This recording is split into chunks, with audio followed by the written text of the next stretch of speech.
Bismillahirrahmanirrahim. Dear students, today the topic of discussion is effect of temperature on solubility. तो बच्चों आज हम solubility पे temperature के effect को study करने वाले हैं कि solubility पे temperature का क्या effect होता है। अब बच्चों temperature का बहुत सारी चीज़ों की solubility पे बहुत बड़ा असर होता है और बच्चों जनरली यही ऑब्जर्वेशन है कि टेम्परेचर इंक्रीज करने से सॉलिबिलिटी इंक्रीज होती है but it is not always true. ये हमेशा सही नहीं होता क्योंकि सम टाइम बच्चों यूँ होता है कि कुछ ऐसे सब्सटेंस भी हैं कि जिनकी सॉलिबिलिटी टेम्परेचर इंक्रीज करने से बजाय इंक्रीज होने की डिक्रीज हो जाती है। तो बच्चों जब भी आप किसी सॉल्वेंट में सॉल्यूट को ऐड करके सॉल्यूशन बनाते हैं ना तो उससे हमारे पास 3 पॉसिबिलिटी होती है जिनको भी हम स्टडी करने वाले हैं।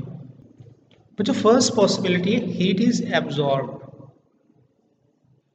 Second possibility heat is release और थर्ड पॉसिबिलिटी है नो चेंज इन हीट। तो सबसे पहले हम इस चीज़ को देखते हैं हीट इज एब्जॉर्ब। अब बच्चों यूँ करो एक टेस्ट ट्यूब लो, उस टेस्ट ट्यूब में वाटर ले लो और उस वाटर में आप यूँ करो पोटेशियम नाइट्रेट या फिर सोडियम नाइट्रेट या फिर पोटेशियम क्लोराइड को ऐड करो। जब आप उसके अंदर ऐड करोगे ना तो आप देखोगे जो टेस्ट ट्यूब है ना बच्चों वो कोल्ड हो जाएगी।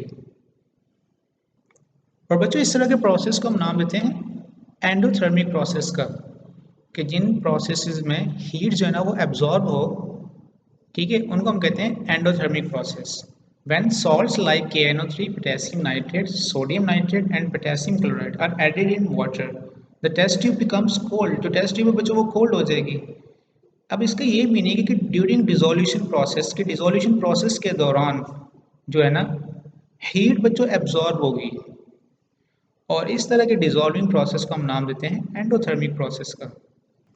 अब मुझे यहाँ से क्वेश्चन राइज होता है कि हीट एब्जॉर्ब क्यों हुई है।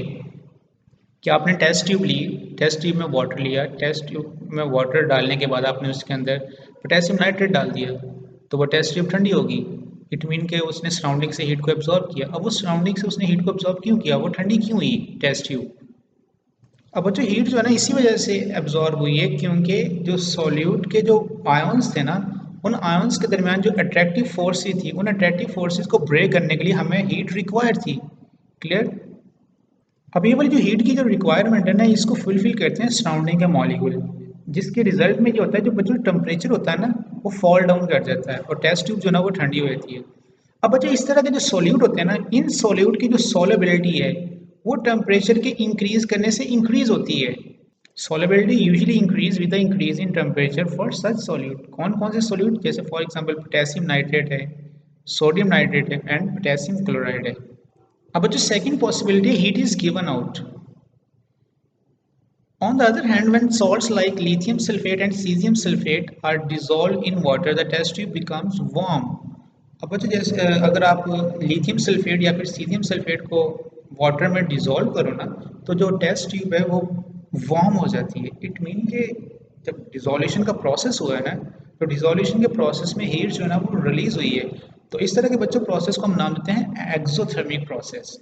एक्सोथर्मिक प्रोसेस वो बच्चों हीट रिलीज इस वजह से हुई है, attractive forces among the solid particles are weaker, कि जो सॉल्यूट के जो पार्टिकल्स हैं ना उनके दरमियान जो अट्रैक्टिव फोर्सेस थी वो वीक थी और सॉल्यूट सॉल्वेंट इंट्रैक्शन जो था ना वो स्ट्रॉन्ग था, जिसके रिजल्ट में एनर्जी जो है ना बच्चों वो रिलीज होगी।